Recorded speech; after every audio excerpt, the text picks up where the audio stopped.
thinking about building a different sort of economy and a different sort of businesses so that we can actually live together as part of a part of the globe in a better way.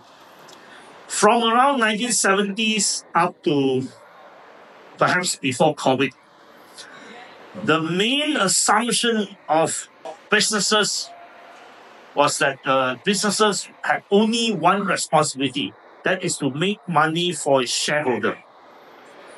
And therefore we call it shareholder economy. But today, more and more people accept this idea that businesses have to deal with stakeholders. The stakeholders to the businesses include their workers, the environment, and also their consumer.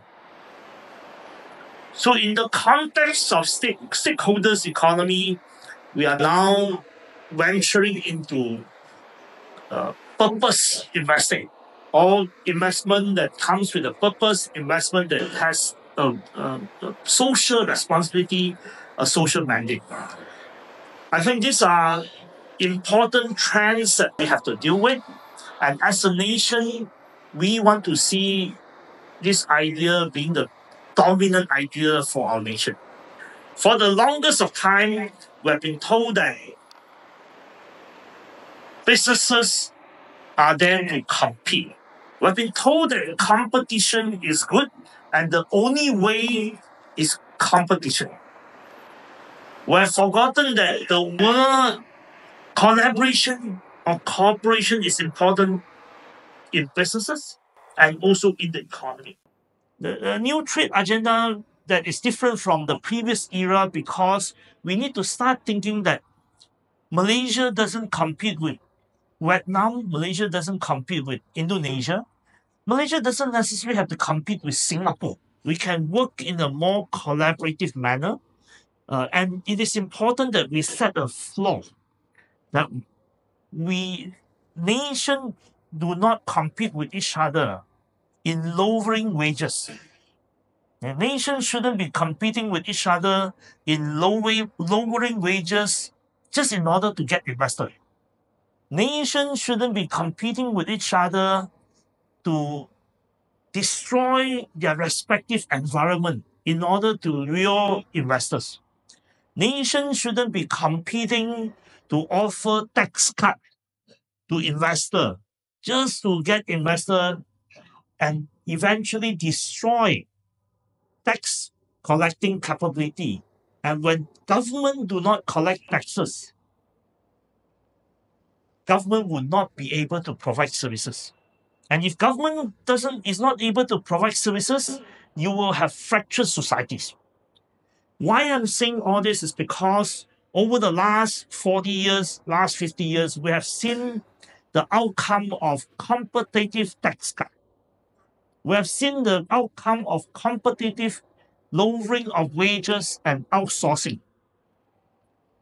And we have seen the competitions to destroy our environment. And what is the outcome? The outcome is you have right-wing government, you have authoritarian government in the West, and you also have very unhappy people everywhere. So that is a broad framework where I think we need to start thinking about purpose investing. We need to start thinking about when it comes to building a better economy, we need to ensure that workers are well paid. We need to ensure that government collect enough taxes in order to provide public services. We need to imagine that we don't have to destroy the environment to achieve economic growth. And broadly, I hope we can persuade as many people as possible to think about creating middle-class society. Malaysia is now still a triangle society. The top is small, the middle is also not big, and the bottom is huge. Those ideas about high-income society sometimes doesn't actually explain anything. High income by average means nothing. What we want to see is that our society eventually create a diamond-shaped society where the middle is bigger. Where the middle is bigger and where the most number of people are living a decent life. And if we can create that sort of environment, that sort of situation, we will have a better Malaysian society, and we'll also have a better regional economy, and hopefully a better world economy. So with that, thank you very much.